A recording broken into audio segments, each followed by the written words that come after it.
Hello and welcome to Tax Matters. My name is Olumuyiwa Matuluko. How's your week been? And how is business going? Last episode on this program, we were sharing with you developments in the Nigerian tax system.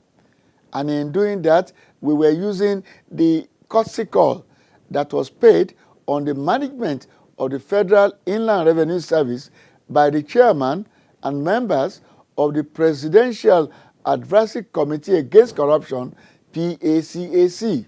So much information came out of the exchanges between the guests and the hosts that we thought it fit to share that information with you.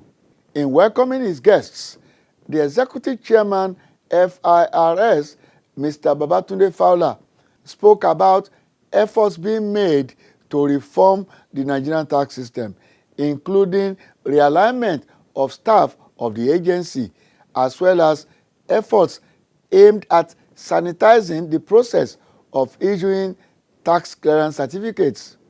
Mr. Fowler also spoke about the collaborative efforts between the FIRS and sister government agencies like the ICPC, the EFCC, the Nigerian Police, and the PACAC. We begin today's episode by going back to Mr. Fowler for more. We also have now deployed 6 e-solutions, and this basically allows all taxpayers to perform all tax transactions without coming to our office, without even requiring us to do anything. At the point of registration with CAC, you can register online and pay your stamp duty also online. So if you don't even want to go to our office anywhere in the nation, although we do have 100 brand new machines with new stamp duty commissioners, you can also pay it online. Right now, taxpayers can pay their taxes 24/7 anywhere in the world. They can pay through a banking application. They can pay it on their phones. They can pay it anywhere. And once they have a TIN, which is a tax identification number, and that payment is made, immediately they get an alert and they can download their receipts and confirm the receipt also with a smartphone. So the issue of the era of fake or forged receipts is fast becoming a thing of the past. We have sort of closed the era of where our staff will start to sign manual receipts, or where fraudsters will use manual receipts to defraud taxpayers. Although we're still doing them both at the same time, but before the end of June, I think we should have finally ceased the issuance of manual receipts. We do have a situation whereby for foreign payments, we're still working on the e-solution here in terms of the receipts measure, but even if we still have to issue receipts on the foreign payments, it's going to be centralized so that our staff or fraudsters do not have the opportunity to also issue fake receipts for payments. Also, in the area of tax certificates, you can apply for a tax certificate online. Another e-solution here is also when it comes to withholding tax.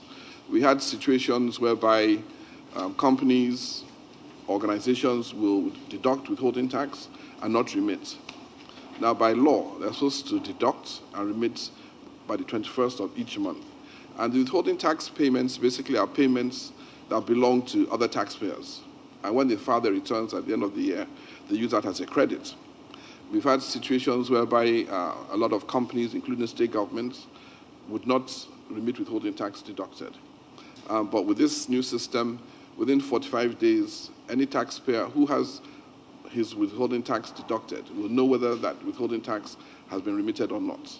And so we have tried to send this information out to all taxpayers. And where they have performed a contract or received payments from a federal MDA, a state government, or any business, they should contact us if they don't get an alert and download their receipt for the withholding tax credit. The same applies for VAT. When we came in, we found out that less than 10% of organizations or businesses that were charging VAT were not remitting to government. So the first step that we did is that through what we call relationship managers, we looked at the key collectors of VAT, and we monitor them on a monthly basis. Right now, we have an average of 100,000 that remits monthly as when due, but there's still quite a number of others that are collecting and not remitting. Now, the steps we've taken is that we designed a certificate which will be displayed in each business center to show that they're registered taxpayers and they have the authority to collect VAT. This is a sample of the VAT certificate. We have covered all of Abuja, Nasarawa, we're on Lagos, and we're actually going to cover this nationwide. So any consumer who doesn't see this displayed will either know that that business is not registered as a taxpayer or not registered to collect VAT. And we hope we'll be able to stamp this out. We're going to actually take this publicity out to all taxpayers and consumers. Now, in terms of our monitoring and some of these measures that we have implemented, we have seen our VAT increase from an average of 60 billion to about 80 billion as of last year, and this year is about 90 billion per month. So we can see the impact it's having both in revenue and also in terms of compliance. However, there's still some work to be done, and we have reorganized the VAT sector internally, and we have a coordinator for the South, a coordinator for the North, and a national coordinator for VAT. So we expect to be able to hit at least 100 billion on an average on a monthly basis in this area of VAT. Value-added tax is a tax paid on all goods and services and remitted by the seller of the goods or provider of the service to government. 5% VAT is added to the total cost of goods and services in Nigeria, and when remitted to government is used for funding development. The VAT you pay will be used by government to develop our transport infrastructure like roads and railway lines, to continually improve our educational sector by building more schools and upgrading existing ones, to provide adequate security and a better quality of life for us all. Pay your VAT. Make your contributions to the development of Nigeria. It pays to pay your tax. This message is from the Federal Inland Revenue Service. Some of the state governments that were guilty on the payments and remittance of withholding tax collected and VAT, we've worked with the Minister of Finance, and she was kind enough to stop budget support from state governments who refused to remit VAT and withholding tax collected. The problem here, on the lighter note, is that anytime 600 billion or below is shared at FAC, states need budget support. But since we have been able to contribute a significant amount to FAC, and this year, I think they've always disputed more than 600 billion. States do not really suffer when the amount of 600 billion is allocated. So now I think we have to take another step whereby we'll request that the money be deducted at source. So we do have figures of outstanding withholding tax and VAT payments, and that's our next step. Because as we increase revenue, the states seem to get enough allocation. So now a few of them are cooperating, but those that are not cooperating, we're going to start the deduction at source. On efforts aimed at easing tax compliance, we do have a sticker, which is called the non-compliance sticker, where a taxpayer is not registered or does not remit its taxes due. It is more of a sticker that embarrasses taxpayers. And last year we stocked up about 15,000 non-compliance stickers. Most of them did pay. We got, I think, close to 35 billion just from sticking up the non-compliance stickers. The other sticker we have is a sticker of distraint, which closes down that business. And I think last year we distrained over 1,000 corporate organizations. Most of them have come forward and started to make payments either in total or on an instrumental basis. We also looked at the present situation of corporate organizations that own properties that had not filed any taxes, and we set up in new units, and Prof was also involved in this. We looked at all corporate property ownership, and we started off with the Federal Capital, FCT. that belong to companies that have not filed any taxes. We were able to find out that over 2,672 companies own properties but were not filing any taxes in Abuja alone. We've concluded the review in Abuja and sent out assessments. We had properties in close to value of 4 trillion naira with no tax payments. To date, between November 2016 and April 2018, we've been able to generate taxes of 2.72 billion from 461 companies. As a breakdown, between November 2016 and December 2017, we collected 1.9 billion. Between January and dates of 2018, we've collected 820 million. The collection process is going up because we had to give the corporate organizations time to respond. And at the same time, we're trying to get a court order that will give us the authority to sell those properties if the corporate organizations do not come forward. At the same time, we're looking with CAC to find out the names of those corporate organizations or the sponsors of those organizations that have those properties. In one or two cases, we found out that the corporate organization denied owning the property. So in those cases, we will refer to either your committee or to the presidency as to what action should be taken where no ownership is found. Let me put it that way. In Lagos, we've also started the process and we've issued 5,000 demand notices. And so far, 94 have made payments totaling 48 million. In addition, we found out that 135 companies that were filing but did not reflect these companies in their financial statements paid a total of 1.92 billion, meaning that they were existing taxpayers, but they left out or did not disclose those assets, meaning that their financials were not truthful. So they paid additional tax of 1.92 billion. Now in Abuja, we have issued over 3,000 notices for non-compliance on bare lands belonging to companies that have not, also in these cases, some of them said they didn't own the land. So we will compile a list of company names allocated to land and those companies saying they do not own the land. So we'll let either your committee or the presidency decide on what will happen. On collaboration between the FIRS and state revenue agencies? We've also signed an MOU with the State Boards of Internal Revenue for the first time. They do have constitutional independence, but in working together, we believe that we should be able to improve the tax administration within Nigeria, because we don't think that there's any point in having an effective federal tax administration and at the state level, they're not performing well. So with this MOU, we can have joint audits.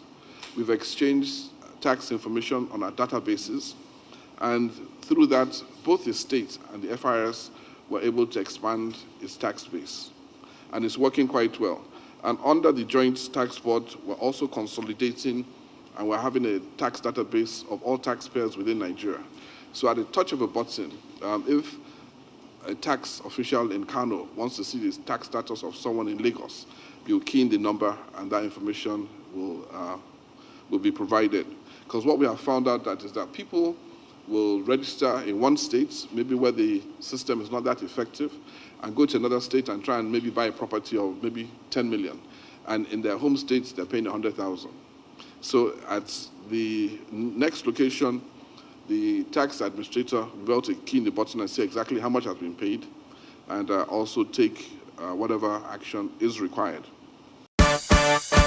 London, New York or Lagos, business or holiday, home or office, you can now carry out your tax transactions from anywhere in the world. You can now file all your tax returns, pay online, get a receipt, and even process your tax clearance certificate from anywhere in the world online and in real time. All you need to do is log on to www.firs.gov.ng and click on e-services and be introduced to the world of innovation, convenience and transparency from the FIRS. You can also pay stamp duty as you register a new company with the CAC or for other transactions that require stamp duty payment online. You can also file your withholding tax returns and determine the withholding tax deducted from you is in government coffers so that you can get your receipt within 45 days as long as the deduction has been remitted. Yes, all of this and more online at www.firs.gov.ng/e-services. FIRS, making tax administration as easy as ABC. Please note that all FIRS services are free of charge. This message is from the Federal Inland Revenue Service. It pays to pay your tax.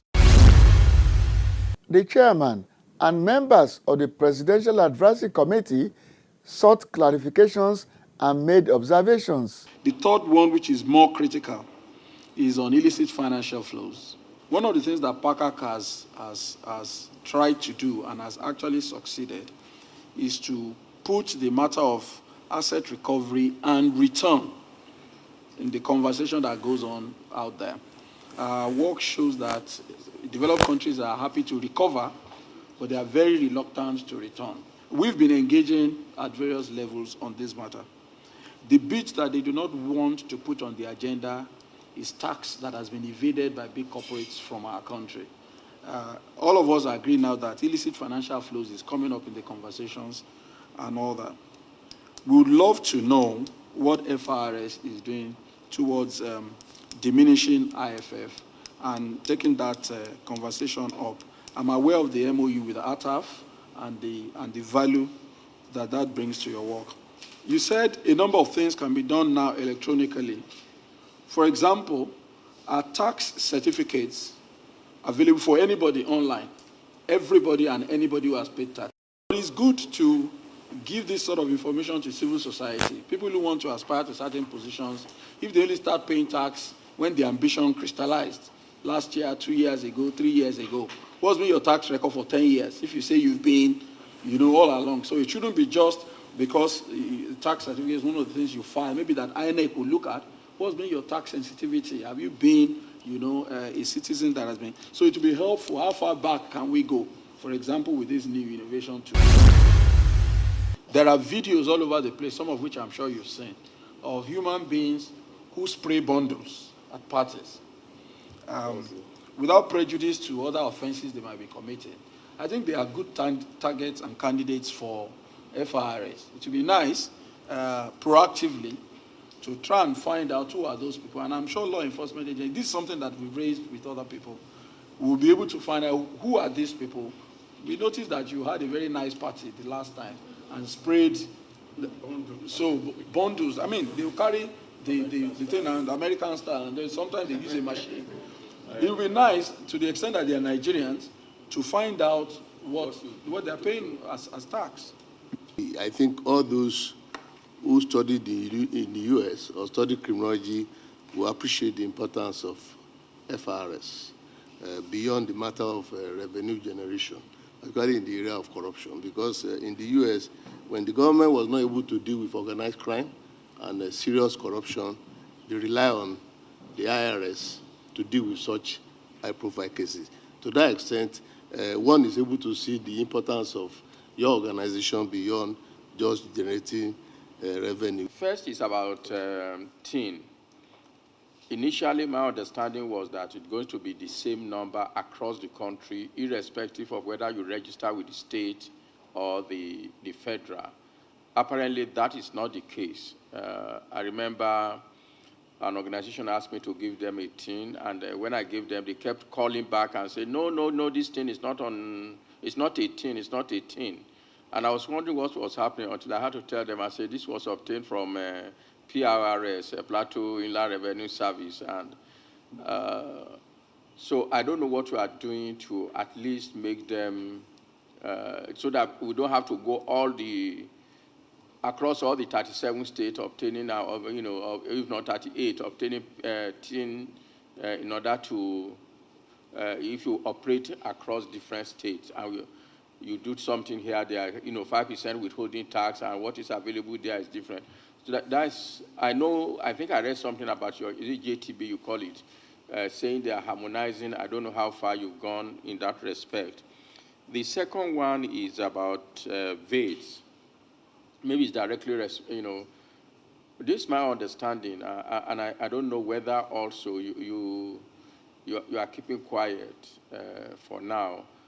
I have this premonition that a lot of people are willing to use VAT even when they have acquired their property illegally, in the hope that it will give them some kind of license that, after all, we own it, and probably with respect to UK in particular, unexplained wealth, that they can now claim. We're actually paying taxes in Nigeria, so this is not something that is not unexplained wealth, because where we're coming from, we do have disclosure. I guess similar thing is happening in Nigeria. Related to that is, many years I've suggested to a chairman of this organization whether to have a threshold. One of the problems with Nigeria is sometimes we don't establish threshold. Asset declaration form, for example, you ask everybody in public service, you don't have the capacity to process it. If probably establish some kind of threshold, you're able to manage it. What if you ask every car that is above certain amount of money that is being registered as a new car? Please, FRS will need information about the owners. These are simple things that, you know, the US will do as a possibility, working with the licensing office. Abuja is fairly highly computerized, and I think it wouldn't be difficult for Abuja, Lagos, at least even they are used as a model. You know, just report, even if it's just like FIU, the way it operates.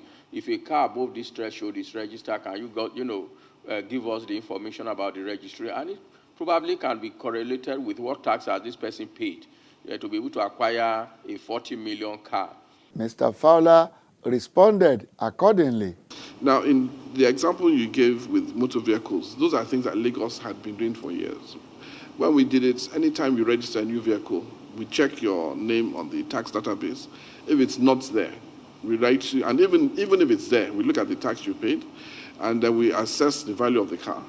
We write you a letter of congratulations, congratulating you on your new vehicle, and we tell you that it seems that you made an error in your tax computation for last year. No, on the purchase of the vehicle, because if last year I paid 100,000 and you just bought a vehicle worth 5 million, there must be an error in your calculation. We now give you a new assessment with a new tax amount. And during that period, quite thousands of people were actually brought in or paid additional tax. The issue of the tin, by the Constitution, every state has the right to have a separate tin. What the law says is that you should have a tax identification number. So we had a situation where the FRS had a tax number. About 5 or 6 other states had their own tax systems. The Joint Tax Board also started another tax identification number. So in customs, for example, the FRS tin was the one that they knew, but they didn't recognize any other tax number across the nation. So what the Joint Tax Board has done is that we've consolidated all these tax numbers together. We've captured close to 13 million various tax numbers across the nation right now, and I think we've got about 4 more states to go. Once that's concluded, regardless of where you get your tin from, it will be recognized. So the Joint Tax Board has worked on that. In terms of the illicit financial funds flow and business at the United Nations, is something being looked into through what we call the transfer pricing area. And they're quite aware. And surprisingly, to me also, when I joined the committee, we found out that most of the corruption actually is based on business transactions. A large percentage of the value is not corrupt funds stolen from the state governments. It's actually business through transfer pricing. And for once, in February this year, the United Nations invited the World Bank, the IMF, OECD, all together for once. We all had a meeting and said they're going to tackle it. This was both in the interest of developing countries and also developed countries. So it's a situation that the world, in quotes, is looking into. We do hope that once again, we've been able to bring you up to speed with regard to developments in the Nigerian tax system, that we've been able to enlarge your coast. We know that you are waiting and that you are looking forward to blow-by-blow accounts of what transpired at the 20th Annual Tax Conference.